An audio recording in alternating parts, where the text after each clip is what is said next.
première vue, Unterhaching, au sud de Munich, ressemble à n'importe quelle autre petite ville d'Allemagne. Pour s'apercevoir de la particularité d'Unterhaching, c'est en dessous de la surface qu'il faut porter son attention. On a découvert dans les années 90 qu'à une profondeur de 3 km 500, sous la ville, se trouvait une source d'eau chauffée par géothermie. D'où l'idée d'utiliser cette source d'énergie inépuisable pour produire de l'électricité.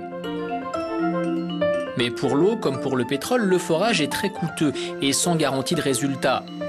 Au final, Unterhaching a dû payer 3 000 € par mètre percé, soit un total de 22 millions d'euros pour forer 2 trous.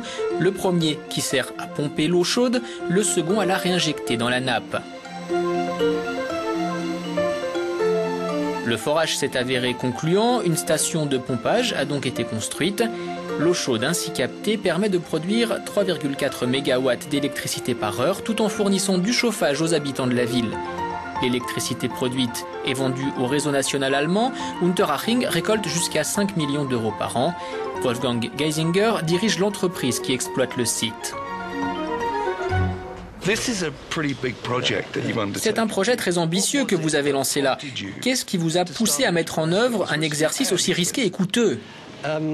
Nous nous sommes lancés parce que de l'énergie géothermique était à notre disposition. On peut aussi produire toute l'énergie dont nous avons besoin dans les limites de la ville.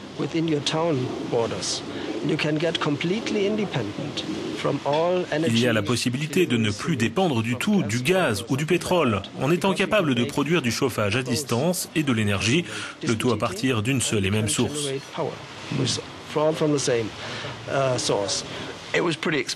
Ça a coûté beaucoup d'argent, plusieurs millions d'euros. Comment l'avez-vous financé ?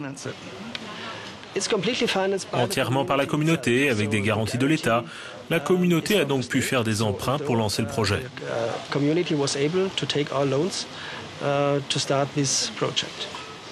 Y a-t-il eu des réticences au sein de la communauté ? Honnêtement, il y en a eu très peu. Tout le monde était enthousiasmé par la perspective de ce nouveau genre de technologie. Les systèmes de chauffage à distance existent depuis plus de 100 ans en Allemagne. Il y en a à Munich, ça n'a rien de nouveau.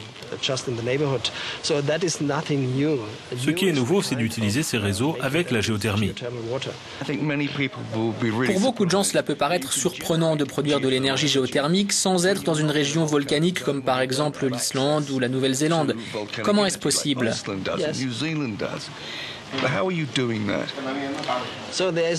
Nous nous trouvons dans une région un peu spéciale. Il y a environ 140 millions d'années, il y avait un océan qui a été soumis à de fortes pressions avec la naissance des Alpes. L'océan s'est donc retrouvé profondément enterré à quelques 3,5 km sous la surface. Et la chaleur que dégage la Terre l'a réchauffé. L'eau sous Unterhaching est à 122 degrés Celsius.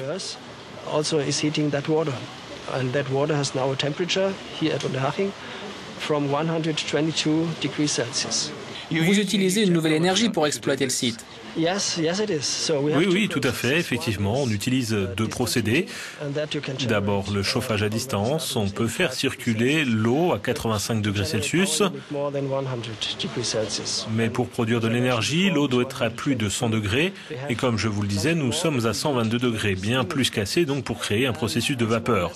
Et pour faire simple, un mélange d'ammoniac et d'eau sous pression produit la vapeur qui entraîne une turbine.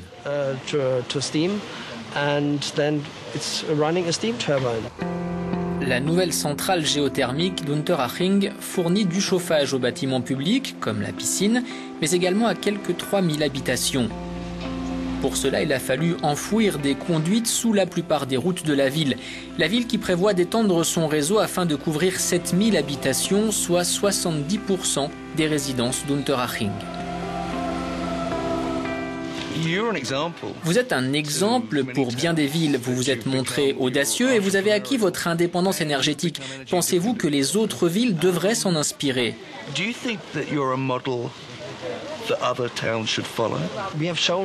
Nous avons démontré à tous ceux qui sont venus nous voir semaine après semaine qu'il s'agit d'un système viable. On peut s'en servir sans interruption. Cela permet de diminuer énormément les émissions de CO2. Unterhaching va économiser 30 000 tonnes par an.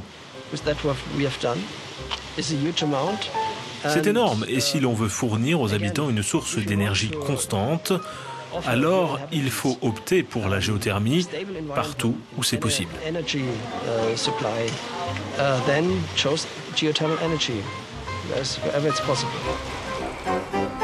Avec ce projet atypique mais on ne peut plus concret, Unterhaching prouve que des projets énergétiques à la fois propres et extrêmement efficaces ne relèvent pas du domaine de l'utopie.